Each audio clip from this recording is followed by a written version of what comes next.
আমাদের এই কোম্পানি ইতিমধ্যে 43,06,951 জন বীমা গ্রাহকের মাঝে 6,308 কোটি 51 লক্ষ টাকা পরিশোধ করেছে। বাংলাদেশ বীমা সেক্টরে, বিশেষ করে লাইফ সেক্টরে একটি অনন্য দৃষ্টান্ত।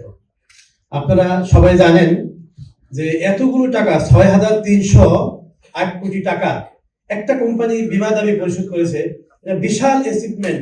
এই পর্যন্ত আমরা উচ্চকর, কর্পোরেট ট্যাক্স এবং বিনিয়োগ হতে আমাদের কর্মকর্তাদের কমিশন হতে আমাদের কর বাবদ সব মিলে আমরা এই পর্যন্ত গভর্নমেন্টের খাতে প্রায় 1,000 কোটি টাকা রাজস্ব খাতে আমরা